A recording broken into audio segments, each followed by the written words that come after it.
going on, music people? Chris Domingo here from Domingo Miss T here at the studio, working on our current release, Rock the Bells. It's currently 5 a.m. Do I care? No.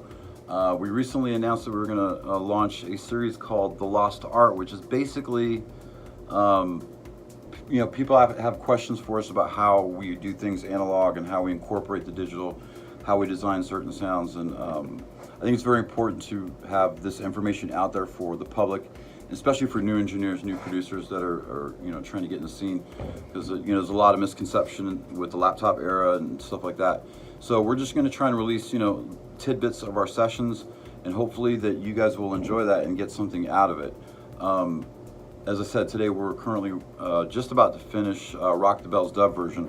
So I'm actually going to go through what basically constructing sounds analog and how I'm melting those together with the oscillators, different types of oscillators, and how I'm getting a feel for that. And this is something you can't get out of a plugin. You can try all day.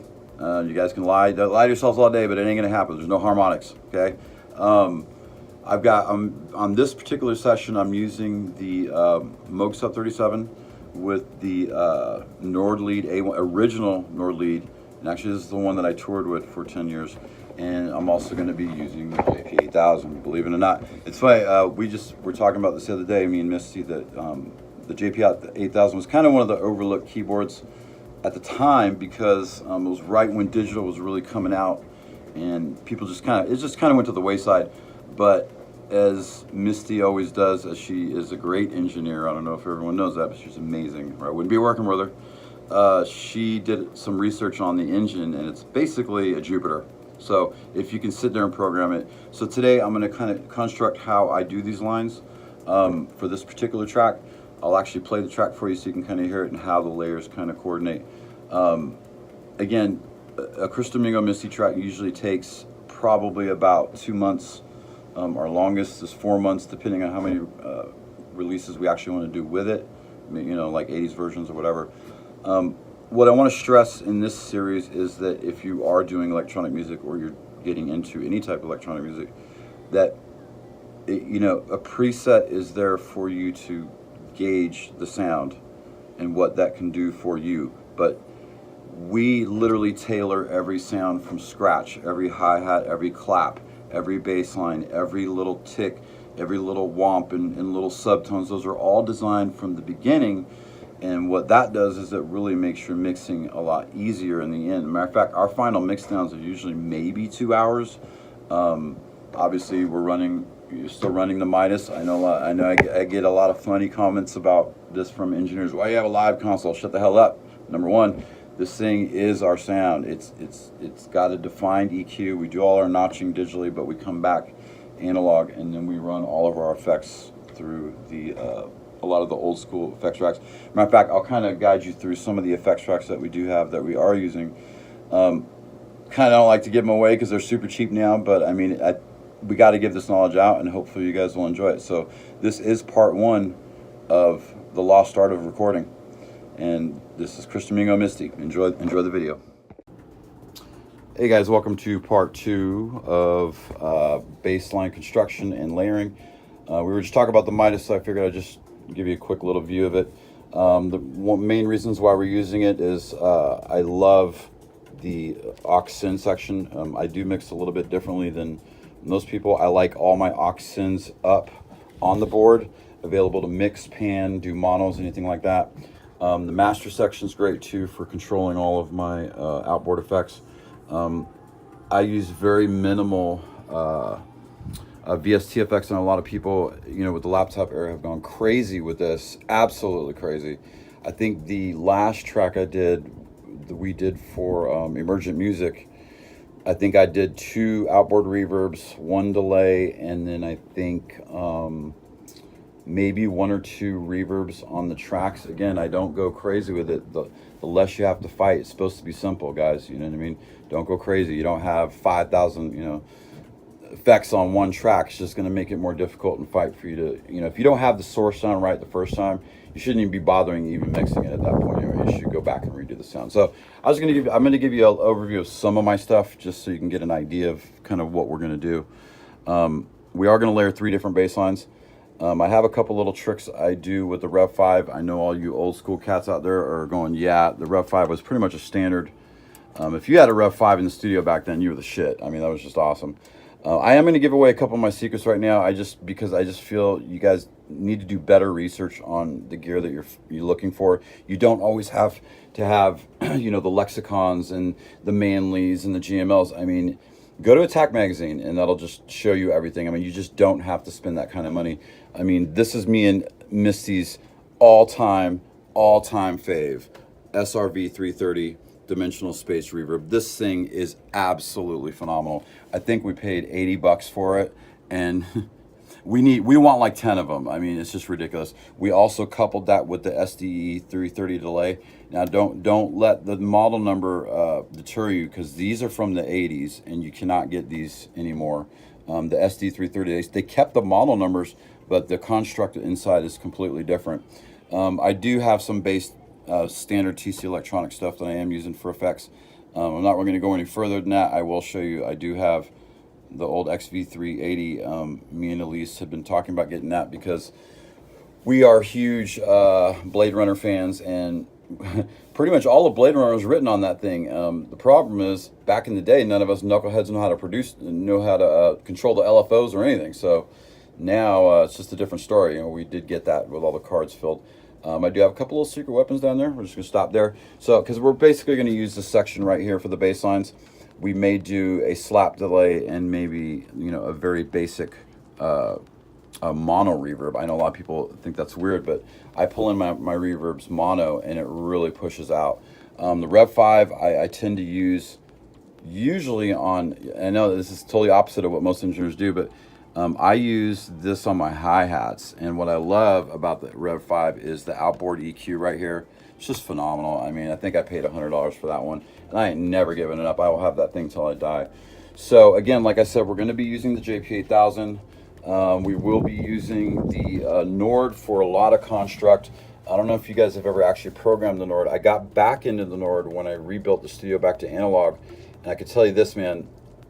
The Nord, the original Nord, is just nasty, and I wish I had gotten these sounds and knew how to program it like I do now. But I'll show you guides of how to, you know, do basic fifths and sevenths and stuff like that, and how to really work the Nord, and you can use that as your bass. You can do one or two things. I usually will either use the Sub 37 or I'll use the Nord lead for my bass model, and I'll harmonically build outward from there. So I'm just gonna I'll show you the bass line that I have, and then we'll go from there. All right, guys. So let's talk about constructing these harmonic bass lines. Like I said, we will be using the Nord lead as the bass. This was the original bass line that I wrote because my Moog was actually in the shop, and there we go. We got a MIDI fart, something you guys aren't used to with VST plugins. Awesome. So as you can tell, I mean, the Nord, I really wish that I knew how to program it like I do now. I mean, this thing is just absolutely ridiculous. I mean, this is one sound that I wrote the other day, and this is actually going to go in the track eventually. I mean, just listen to this layered texture. I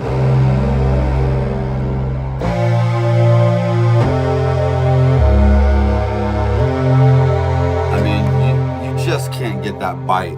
The Nord, we've always called it a very aggressive keyboard. Obviously, the Moogs are very smooth and buttery, but the filter is just nasty. I mean, just listen to this. I mean, I write all my filters in live. I do not use automation for those. I think automation points just ruin everything, and it's not fun. So here is my original. Okay, take a listen to this. Okay, it was very, very basic. So it did have a nice little tone on the bottom.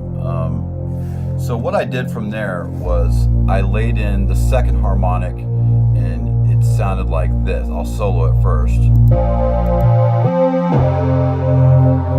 Okay, so there you go. There's the second one. But you lay those two together, nasty. That is a nasty layer right there. And that's only two.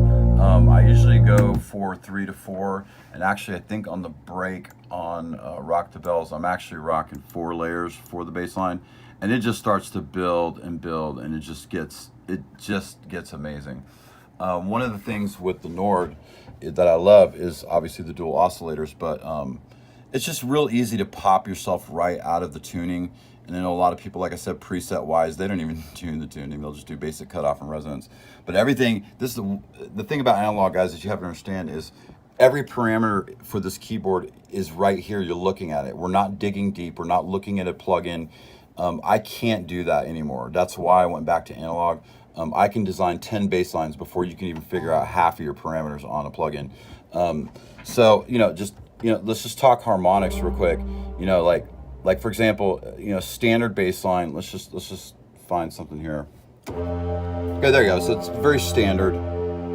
It's not really doing anything. It's not moving. I mean, it still sounds dope. Don't get me wrong. It's fucking Nord, you know what I mean? But, with your oscillator section, I try and, first I'll just try and do the tune and get that. So let's get it up to a 5th or a 7th and just see whatever feels good.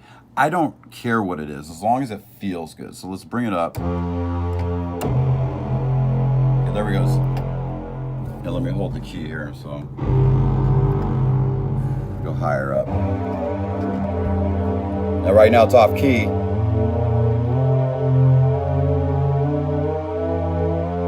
Now there's one I would use, nice and,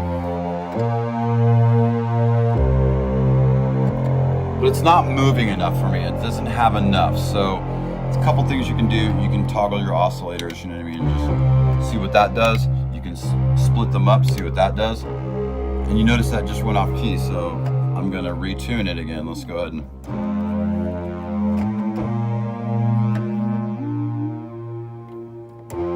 There you go. Now I've got a high piece in there. Let's pull the release time out. Let's let that get even longer.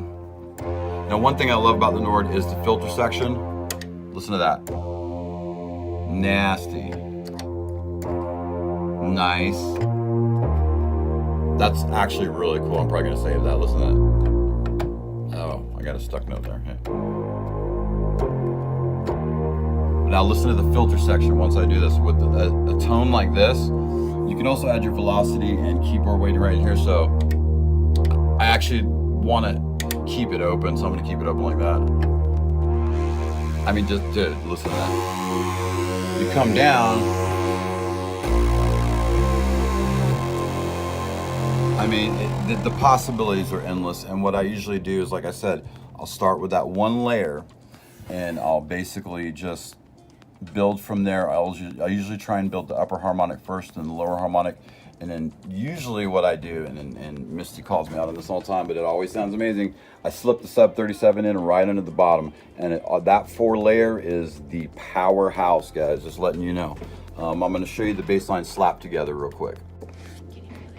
All right, guys, this first part for the bassline layer is kind of getting long at 13 minutes. This will be part 1. I am going to upload part 2 probably in the early afternoon today. So there'll be 2 13-minute videos for the first edition of Chris Domingo and Miss T on the lost art of recording.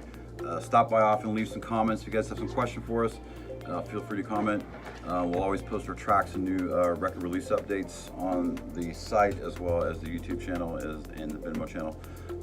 You guys take care. Have a good night. Hope you learned something. Have a good night.